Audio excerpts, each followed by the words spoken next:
गौतम के राग भूबम ढलती है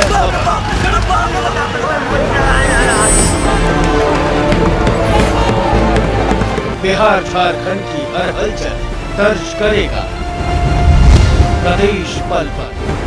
देखिए सिर्फ कशिश पर। इस कार्यक्रम के प्रायोजक हैं लाए खुशियों की बहार, दूध धारा पशु आहार। डर मत, झुक मत, चलते रह, रुक मत। साहस की ओट चुन रही तू, सेहत, मेहनत, स्वाद, शक्ति और सबूरी। तू अबला नहीं अब सबला है। सुन रही सखी, सोमवार से शनिवार दोपहर 2:30 बजे सिर्फ कशिश में।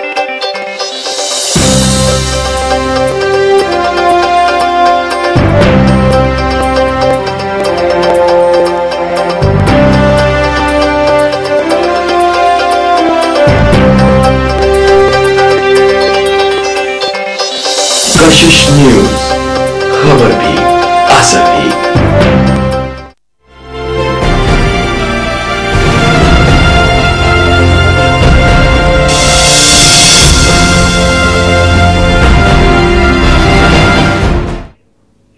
नमस्कार, पल पल बिहार में स्वागत है आपका। मैं हूं अनुपमा और खबरों की शुरुआत करते हैं सुर्खियों के साथ। औरंगाबाद के पिकाई गांव में नक्सलियों ने मचाया तांडव, 8 लोगों की हत्या।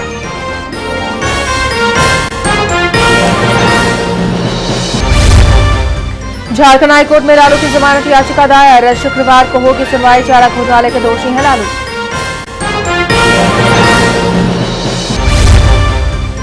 बीजेपी की उपलब्धियों का नीतीश सरकार कर रही है मार्केटिंग। दिल्ली में पार्टी प्रवक्ता शहनवाज हुसैन ने राज्य सरकार पर बोला हमला। पटना में सीएम आवास पर आपदा प्रबंधन विभाग की बैठक, फैली इनका असर समेत सुखाड़ पर भी हुई गहन चर्चा। पटना में दहेज की बलि चढ़ी एक महिला, पति ने ही दहेज की खातिर पत्नी को तेजाब डालकर चलाया, मौत की नींद, परिजनों का आरोप। सुपौल में नशे के खेत पहुंचा के 9 साल का एक बच्चा गिरफ्तार, 500 नशीली सुई जब्त, रक्सौल में 4 किलो चरस के साथ दबोचा गया था। और कालीन की तबाही से दरभंगा के किसानों के माथे पर पड़ा बल, आने वाले दिनों में गुजर बसर की सता रही है चिंता।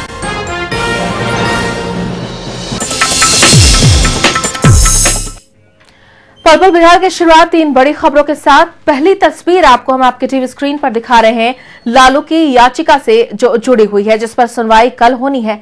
बता दें कि सीबीआई अदालत ने 30 सितंबर को लालू और जगन्नाथ मिश्र समेत 43 आरोपियों को 1990 के दशक में चाईबासा कोषागार से फर्जीवाड़ा कर 37.7 करोड़ रुपए निकालने के मामले में दोषी करार दिया था। दूसरी तस्वीर फैलीन के असर से चिंतित सरकार की है, जिसे लेकर आज पटना में आपदा विभाग की गहन बैठक हुई है। इस बैठक में फैलीन से हुए नुकसान के साथ सुखाड़ पर भी गंभीर चर्चा हुई। तीसरी तस्वीर बिहार में शुरू हुए क्रेडिट पॉलिटिक्स की है, जिसे भुनाने के लिए बीजेपी और जेडीयू में होड़ मची है।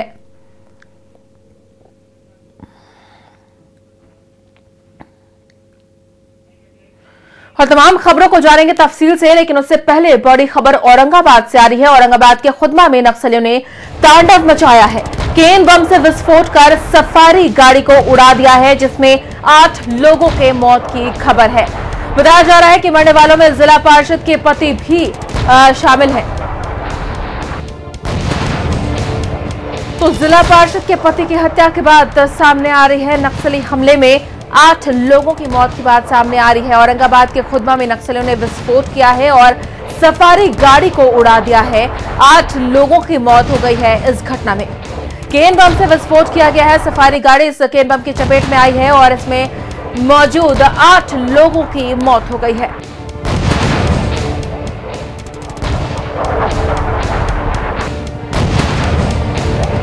और सहयोगी प्रियदर्शी हमारे साथ फोन लाइन पर हैं। प्रियदर्शी, क्या कुछ जानकारी मिल पा रही है? केन बम से हमला किया गया, पार्षद पति की मौत हो जाती है, क्या इसके पीछे साजिश सिर्फ और सिर्फ टारगेट करना था पार्षद पति को, या फिर कुछ और वजह है? इसकी वजह का अभी कोई स्पष्ट खुलासा नहीं हो पाया है। हालांकि जिस वक्त जातीय संघर्ष के मामले यहाँ चले थे तो सुशील पांडे एक स्वर्ण वर्गों के नेता के रूप में सामने उभर कर आए थे, तो उस समय रणवीर सेना की गठन हुई थी, तो ये माना जा सकता है कि उस समय इनकी कुछ भूमिका रही होगी। हालांकि इस मामले में प्रशासन अभी किसी भी तरह से बोलने से इनकार कर रहा है। तो अभी जो हाल फिलहाल में जिला के चुनाव हुए थे उसमें भी कई संगठनों के लोग खड़े हुए थे, उसमें जिसमें नक्सलियों के द्वारा से भी कुछ लोगों को खड़ा किया गया था, तो उन सबको हराकर सुशील पांडे अपनी पत्नी को जिताने में कामयाब हुए थे। तो यह माना जा सकता है कि किसी न किसी तरह से नक्सलियों को के अंदर एक बदले की भावना छिपी हुई थी। लेकिन हाल फिलहाल के दिनों में जिस तरह से पुलिस की सतर्कता थी तो वो इस तरह की घटना को अंजाम देने में असमर्थ नक्सली रहे थे। लेकिन आज कितने दिनों से ये बताया जा रहा है कि एक रेस्क्यू किया जा रहा था, एक अनुमान लगाया जा रहा है कि इसके पीछे कई दिनों से अभियान चलाकर नक्सलियों ने रखा था। तो जो बात सामने आ रही है कि उड़ीसा की तरफ से और झारखंड की तरफ से जो नक्सली भाग कर अपने आप में एक बहुत बड़ा सवाल है, एक साथ 8 लोगों की मौत हो जाती है, वो भी नक्सली हमले में। प्रशासन इसमें कुछ नहीं कर पाती, ना उसकी खुफिया तंत्र ही उसे पहले से इस बात को लेकर आगाह कर पाते हैं। क्या कुछ सफाई है पुलिस के पास? पुलिस के पास फिलहाल कोई सफाई नहीं है, क्योंकि यहाँ औरंगाबाद का जो पुलिस स्ट्रक्चर है, अभी हाल ही में MBL कंपनी पर हमले हुए थे, इन जवानों के सहित 2 सुरक्षा गार्ड वहाँ मारे गए थे।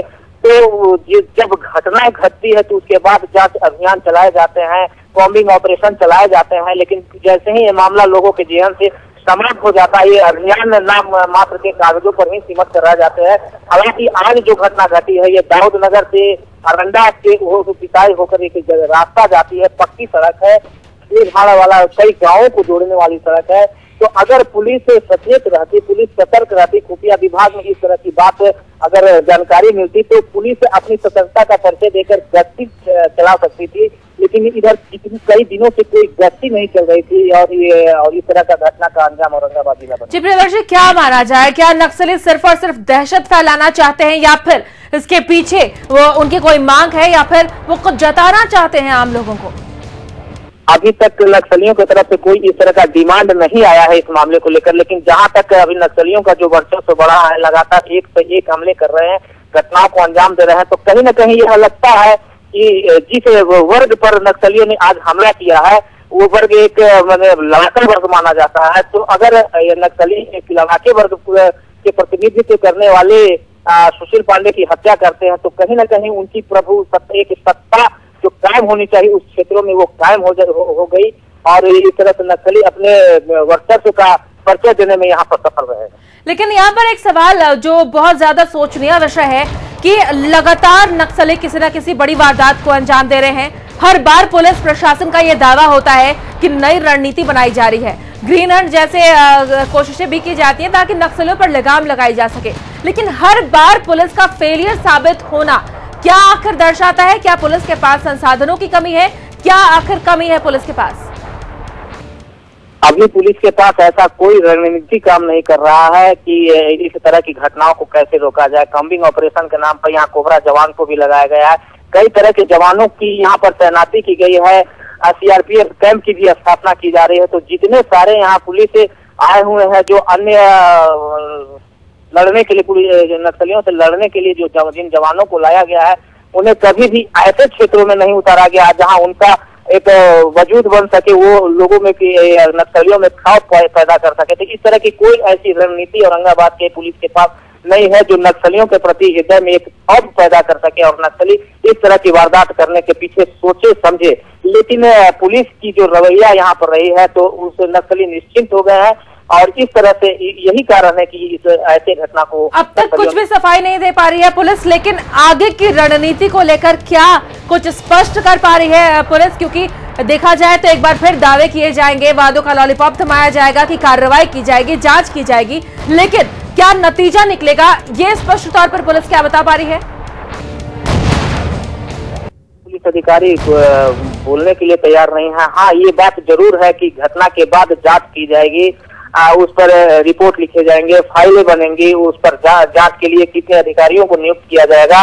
तो ये सारी प्रक्रिया बाद की प्रक्रिया आती है। अभी फिलहाल जिस तरह का माहौल बना हुआ है गाँव में, तो वहाँ पर पुलिस कोई भी स्टेटमेंट देने से पहले जरूर 10 बार सोचेगी कि स्टेटमेंट देने के पीछे ऐसा नहीं हो कि कोई विद्रोह हो जाए, पुलिस के विरोध में लोग खड़े हो जाए। तो इसीलिए अभी कोई भी टिप्पणी या किसी भी तरह की रणनीति बताने में पुलिस अपने आप को असमर्थ पा रही है। लेकिन ऐसे में 8 परिवारों की अगर हम बात करें तो उनके वहां पर मातम पसरा हुआ है। 8 जिंदगियां ली है नक्सलियों ने। ऐसे में कहीं ना कहीं बहुत ही कड़ी कार्रवाई की जरूरत है और ऐसे में आखिर किस पर भरोसा करें आम लोग? प्रियदर्शी, क्या सुन पा रहे हैं आप हमें? चलिए, तकनीकी वजह से हमारा संपर्क टूट गया है। प्रियदर्शी हमारे संवाददाता लगातार बने हुए इस खबर के साथ। 8 लोगों की मौत हुई है नक्सली हमले में। केन बम से विस्फोट किया गया और सफारी गाड़ी में सवार 8 लोगों की मौत हो गई, लेकिन इसका जवाब प्रशासन के पास नहीं है। इसकी जिम्मेदारी आखिर कौन लेगा? क्योंकि मरने वालों में एक जिला पार्षद की पति भी शामिल है, कुछ और लोग भी शामिल हैं। और आखिर इन घरों में जब आज इन घरों के चिराग मिट गए हैं तो फिर आखिर इनकी जिम्मेदारी कौन लेगा? सहयोगी प्रियदर्शी एक बार फिर हमारे साथ जुड़ गए हैं। प्रियदर्शी, 8 लोगों के घरों में मातम पसरा है, इसकी जिम्मेदारी लेने को क्या तैयार है वहां की प्रशासन? जैसे मैं आपको यह स्पष्ट कर देना चाहता हूं कि जिला प्रशासन अभी किसी भी परिस्थिति में अपने आप को असहज महसूस कर रही है। सबसे पहले उनका यह कारण यह ड्यूटी बनता है, यह कर्तव्य बनता है कि अभी जिन गांव में यह घटना घटी है, गांव में जो आक्रोश पनपा है स्वर्ण वर्गों के बीच में, तो पहले उस पनपे हुए आक्रोश को शांत करना है। जब तक ये आक्रोश शांत नहीं होगा तो अपनी रणनीति बता पाने में पुलिस अपने आप को असमर्थ पाएगी। तो जहां तक रणनीति की सवाल है तो हो सकता है कि जो यहाँ पर लोगों के द्वारा पुलिस के पास जाम किया गया है, सड़क को वहाँ पर घेर कर लोगों ने रखा है, तो कोई न कोई रणनीति की यहाँ पर पुलिस के द्वारा ये सूचित किया जाएगा, कोई रणनीति बताई जाएगी, नक्सलियों के धर पकड़ के लिए कोई कार्रवाई का आश्वासन दिया जाएगा। तो यह गर्त में छिपा हुआ कि अभी पुलिस किस रणनीति से हालात में है, किस रणनीति के तहत वहां पर कोई घोषणा करने जाएगी, इसके लिए बड़ी अधिकारियों से पटना में भी संपर्क किया जा रहा है पुलिस अधिकारियों के द्वारा कि वहां से जो भी दिशा निर्देश आएगा वो दिशा निर्देश का पालन यहाँ पर। वाकई स्तब्ध कर देने वाली खबर है और ऐसे में जिला प्रशासन का इस पूरे मामले पर स्पष्ट तौर से कुछ भी ना कहना सवालों के घेरे में। शुक्रिया प्रियदर्शी आपका इन तमाम जानकारियों के लिए।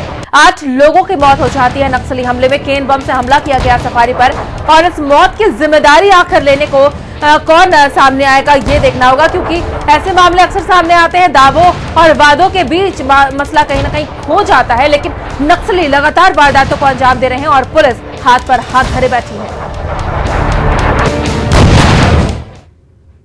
और फिलहाल एक छोटे से ब्रेक के लिए रुकते हैं, जल्द लौटेंगे।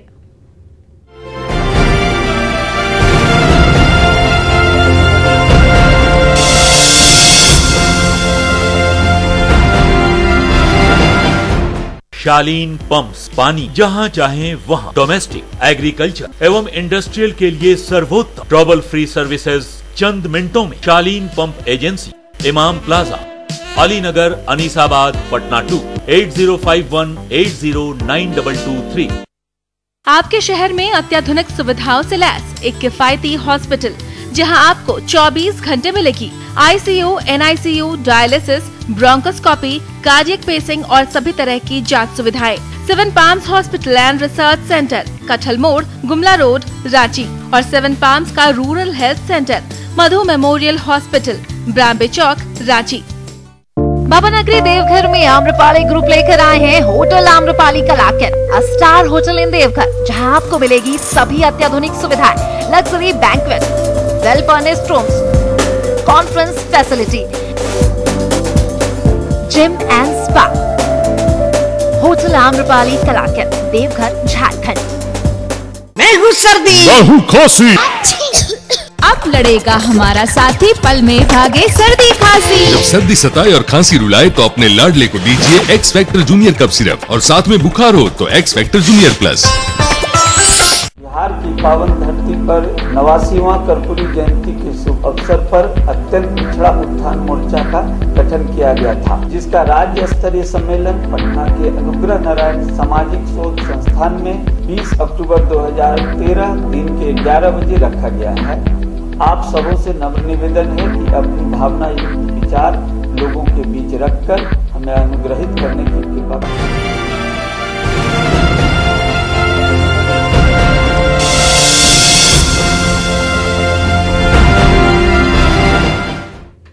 झारखंड हाईकोर्ट में लालू की ओर से जमानत याचिका दायर की गई है, जिस पर शुक्रवार को सुनवाई होनी है। लालू प्रसाद यादव चारा घोटाला मामले में रांची के होटवार जिले में सजा काट रहे हैं। अपील से जुड़ी तमाम पहलुओं पर लालू के वकील से बातचीत की हमारे संवाददाता राज सिंह ने। लालू प्रसाद यादव ने जमानत को लेकर क्या कुछ आज कार्रवाई हुई हाईकोर्ट में। हमारे साथ लालू प्रसाद यादव जी के वकील हैं प्रभात कुमार जी। सर, ये बताइए कि क्या कार्रवाई हुई आज। जी, पहला तो मैं कह दूं कि जमानत के लिए नहीं, एक क्रिमिनल अपील फाइल की गई है और हमने फाइल कर दी है और फ्राइडे के दिन उम्मीद करते हैं कि हमारा केस लिस्ट पर रहेगा। और उस अपील में जो है हम लोग का एडिशनल प्रेयर है फॉर बेल। जी, तो इस पे मतलब क्या सुनवाई की कब से होगा या फिर बहस? चारा घोटाला से रिलेटेड मैटर है और ये हाईकोर्ट लिस्ट के में फ्राइडे के ही दिन इसके लिए डे फिक्स किया गया है। तो कल फ्राइडे है, उम्मीद करते हैं कि कल ये केस रहेगा। और बेल पे भी कल ही मतलब भी होगी? तो दोनों एक ही साथ प्रेयर है। आप देखिए कल की सुनवाई होने के बाद क्या माननीय न्यायाधीश आदेश करते हैं। ये प्रभात कुमार जी थे जिन्होंने ये साफ कहा है कि कल बेल और प्लस जो है सुनवाई वो कल होगी और होने की संभावना है। अपने सहयोगी राहुल के साथ राज सिंह, कशिश न्यूज, रांची। और बिहार के विकास की खबर, पाकिस्तान की एक पत्रिका में क्या छपे, बिहार का सियासी मामला जो है, सियासी तापमान जो है वो चढ़ गया। जेडीयू उपलब्धियों को भुनाने में लगा है, जबकि बीजेपी इस पर अपना दावा ठोक रही है। बिहार में अनपॉपुलर हो गए हों, लेकिन दूसरे विदेश में ज्यादा पॉपुलर हो गए हों, लेकिन बिहार में नीतीश जी अनपॉपुलर हो गए हों, बाहर में पॉपुलर हो गए हों, लेकिन जनता का वोट तो बिहार से मिला है। पाकिस्तान में पॉपुलर होकर क्या करेंगे? अच्छा है, मैंने उनका अपना मॉडल, थोड़ी बिहार का मॉडल है जिसमें हम लोग की भी हिस्सेदारी है। ये 7.5 साल हम लोग उसी सरकार में थे ना, तो जो बिहार का मॉडल है उसमें आधी भागीदारी तो हम लोगों की भागीदारी है। तो अच्छी बात है कि पाकिस्तान हो, अफ्रीका हो, कोई दुनिया के दूसरे देश अगर बिहार के या किसी राज्य की अच्छी बातों को अगर कर रहे हैं तो ये स्वागत योग्य कदम है। तो पाकिस्तान अगर बिहार के मॉडल को, तो वह कोई 16 जून के बाद वाले मॉडल के बारे में नहीं कर रहा है। तो 16 जून के पहले तक जो बिहार मॉडल था उसमें कम से कम 45% हिस्सेदारी भारतीय जनता पार्टी, नंदकिशोर यादव, चौबे जी, गिरिराज जी, सभी लोगों की भागीदारी है। तो उस बिहार मॉडल पर किसी का एकाधिकार नहीं है, उस पर भारतीय जनता पार्टी का भी पूरा अधिकार है। तारीफ के तो काबिल है ही हमारी सरकार। Pakistan, America, China, European country, सारे लोग तो बड़ाई हमारी कर ही रहे हैं। कौन बड़ाई नहीं कर रहा है? जो लोग टीन का चश्मा लगाए हुए हैं वही लोग को विकास नहीं दिखता है, वो लोग केवल कहते हैं। लेकिन विकास पर मैंने इतनी कहानी कह दी है। 27 अक्टूबर को पटना के गांधी मैदान में होने वाले हुंकार रैली को लेकर बीजेपी पूरे दमखम से जुट गई है। दिल्ली में पार्टी प्रवक्ता शहनवाज हुसैन ने अब तक हुए बिहार के विकास पर दावा ठोका है और नीतीश सरकार पर बीजेपी की उपलब्धियों पर मार्केटिंग करने का आरोप लगाया है। जनता पार्टी के प्रधानमंत्री के उम्मीदवार श्री नरेंद्र मोदी जी की उत्तर प्रदेश के अंदर उनकी सभा हो रही है। बिहार पूरी तैयारी पे, और बिहार में वहां के मुख्यमंत्री जिस तरह से अपनी मार्केटिंग कर रहे थे और बिहार के अंदर जिस तरह से एक माहौल खड़ा किया जा रहा था कि जो कुछ भी बिहार में था वो उनकी वजह से था, वो आजकल जितने भी सर्वे आ रहे हैं उसमें पता लग रहा है कि जो कुछ भी वहां था वो भारतीय जनता पार्टी की वजह से था। और फिलहाल एक छोटे से ब्रेक के लिए रुकते हैं, खबरें जारी हैं।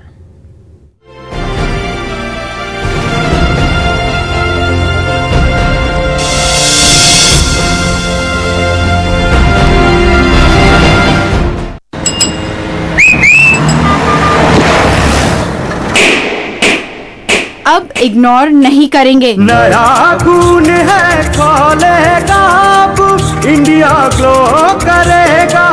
खून बढ़ाए, शक्ति दे, सौंदर्य निखारे पूरे परिवार का हेल्थ टॉनिक हाइड्रोफॉल में। आप healthy, India healthy. Ram Ram Narayan चाचा।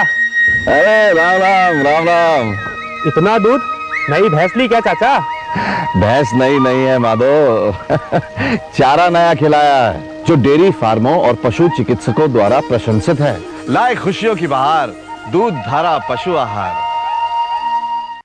घर बनाना हो या कोई बहुमंजिली इमारत, बांध या पुल, बिरला गोल्ड सीमेंट, चट्टानों सी मजबूती, खरे सोने की क्वालिटी। बिहार की पावन धरती पर 89वां कर्पूरी जयंती के शुभ अवसर पर अत्यंत पिछड़ा उत्थान मोर्चा का गठन किया गया था, जिसका राज्य स्तरीय सम्मेलन पटना के अनुग्रह नारायण सामाजिक शोध संस्थान में 20 अक्टूबर 2013 दिन के 11 बजे रखा गया है। आप सबों से नम्र निवेदन है कि अपनी भावना युक्त विचार लोगों के बीच रखकर हमें अनुग्रहित करने की कृपा करें। डर मत, झुक मत, चलते रह, रुक मत।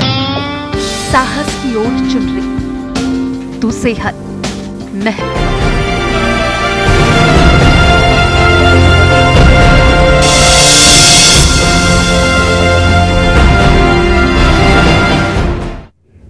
पटना सिटी में एक पति की दरिंदगी सामने आई है। दहेज की खातिर पति ने पत्नी को तेजाब पिलाकर मार डाला।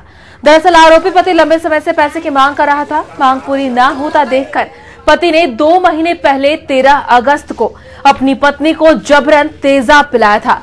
पत्नी रूबी की हालत खराब होती देखकर पति उसे तड़पता छोड़कर भाग खड़ा हुआ। रूबी के परिजनों को पता चला तो उसे इलाज के लिए अस्पताल ले गए, लेकिन तेजाब से शरीर का हिस्सा झुलसने के कारण रूबी की इलाज के दौरान मौत हो गई। आरोपी पति के खिलाफ मामला दर्ज कर पुलिस तहकीकात में जुट गई है।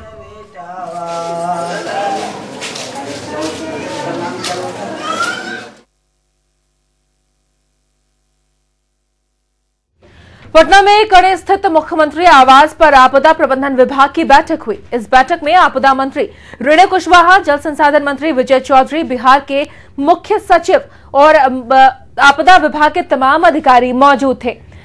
इस बैठक में फैलीन का असर समेत सुखाड़ पर भी गहनता से चर्चा की गई।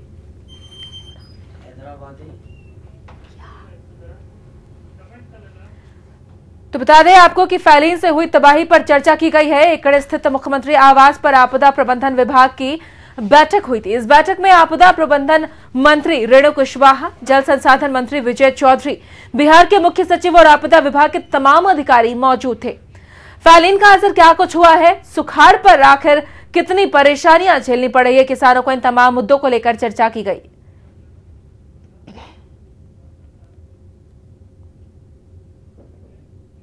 उड़ीसा और आंध्र प्रदेश में आए तूफान ने बिहार में खूब तबाही मचाई है।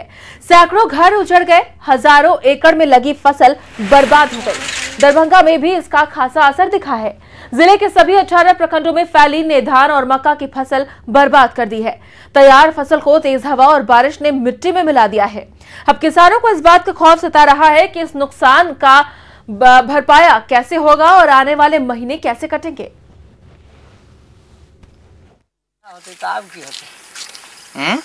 आधा सीधा होते बुढ़े धान घर पहुँचते कि नहीं पहुँचबे करते, लेकिन जो 16 नहीं ना होते। अब किया 1 रुपया में 8 आना होते, गिर गए ना। केना गिर गए? बिहार में ना गिर गया। कहिया रहे बिहार? परसों। जब साथ तो विशेष राज्य के दर्जे की मांग पर साथ साथ थे, अलग हुए तो राग अलग अलापने लगे। मगर अब तो पता ही नहीं चल रहा है कि बीजेपी आखिर विशेष राज्य के दर्जे की मांग को लेकर चाहती क्या है। दरअसल बीजेपी को विशेष राज्य का दर्जा भी चाहिए और बिहार के लिए स्पेशल पैकेज भी, मगर दोनों साथ साथ मिल नहीं सकते। जाहिर है यही कंफ्यूजन उसके लिए सियासी टेंशन भी बनता जा रहा है। क्यों है बीजेपी को कंफ्यूजन? कैसे तय हो लाइन ऑफ एक्शन? विशेष राज्य के दर्जे का मुद्दा नीतीश कुमार का विशेष मुद्दा रहा है, मगर बीजेपी अब इस मुद्दे से विशेष लगाव दिखाना चाहती है। हालांकि बीजेपी के लिए यही मुद्दा पसोपेश के हालात भी पैदा कर रहा है। विशेष राज्य के मुद्दे पर नीतीश ब्रांड की मुहर लगी हुई है और बीजेपी को तय करने में मुश्किल हो रही है। स्पेशल पैकेज जब तक बिहार को नहीं मिलेगा तब तक बिहार की समस्याओं का समाधान नहीं होगा, और इसलिए हम विशेष राज्य के दर्जे के पक्षधर हैं। लेकिन स्पेशल पैकेज बिहार को अगर केंद्र की सरकार से मिलेगा तभी बिहार की बहुत सारी समस्याओं का समाधान होगा, जो समाधान स्पेशल कैटेगरी राज्य मिलने से नहीं होगा, उसे बड़ा सीमित लाभ होने वाला है। जाहिर सी बात है, दर्जा मिल जाता है तो क्रेडिट नीतीश कुमार को, और विरोध करने पर दर्जा मिल जाए तो फजीहत बीजेपी की, यानी कंफ्यूजन है। और जेडीयू इसे बीजेपी का सियासी टेंशन बता रहा है। एक नारा लगा रहे हैं, उस समय से मति भ्रम के शिकार हो गए हैं। मति भ्रम है। कुछ दिन सत्ता से हटने के बाद उन्होंने कहा कि विशेष राज्य के दर्जे से कोई फायदा नहीं होगा, आज विशेष राज्य के दर्जे की वकालत कर रहे हैं। अरे आप तो विशेष उन्माद पैदा करना चाहते हैं, आपको विशेष दर्जा से क्या लेना देना है। तनाव की राजनीति, उन्माद की राजनीति मोदी जी आपके हिस्से, सद्भाव की राजनीति नीतीश कुमार के हिस्से।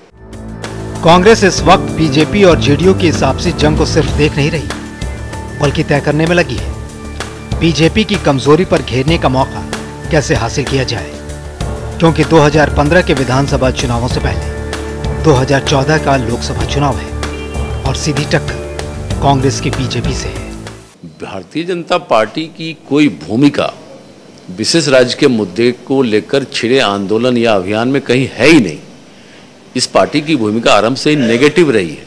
तो फ्रस्ट्रेशन में सुशील मोदी कुछ भी बोल रहे हैं ताकि लोगों को भ्रमित किया जा सके, इन बातों का कोई मायने नहीं।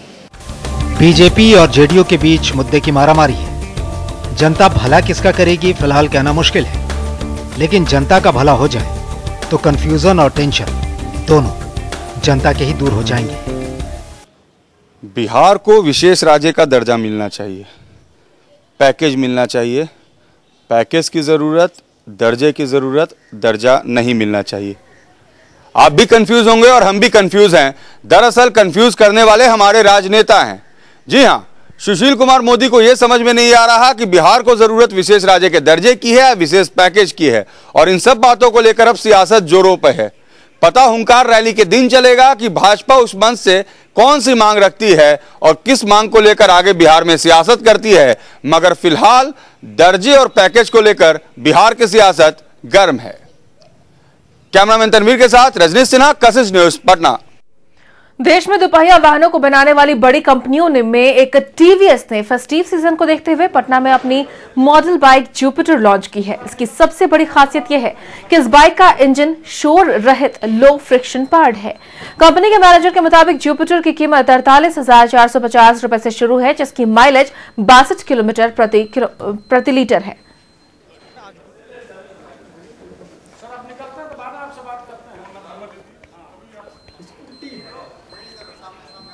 नया गाड़ी लॉन्च किया है टीवीएस मोटर कंपनी की Jupiter, Guru of all scooter. Company का दावा है कि कोई भी स्कूटर है उससे 20 फीचर इसमें ज़्यादा है। मतलब आज के डेट में ये टीवीएस जुपिटर सारे स्कूटरों का गुरु है। हमने इसका एक शोरूम प्राइस है 48,422 रुपये मात्र। अब mileage best in the scooter industry 62 kilometre per litre as per ARAI, but road पे इसका माइलेज उससे ज्यादा मिलेगा। और पल बिहार में इसी के साथ इतना ही, दीजिए इजाजत, नमस्कार।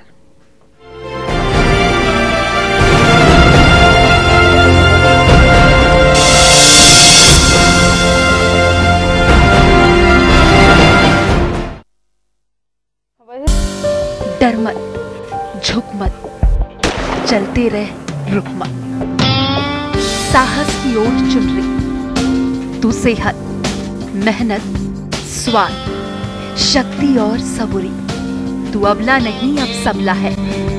सुन रही सखी, सोमवार से शनिवार दोपहर 2:30 बजे सिर्फ कशिश पर। इस कार्यक्रम के प्रायोजक हैं डॉल्फिन, स्वाद खुशियों भरा। श्री राम सेल्स, धनबाद। लगाइए जॉनसन सेम और जॉनसन JP की वॉल की पुट्टी।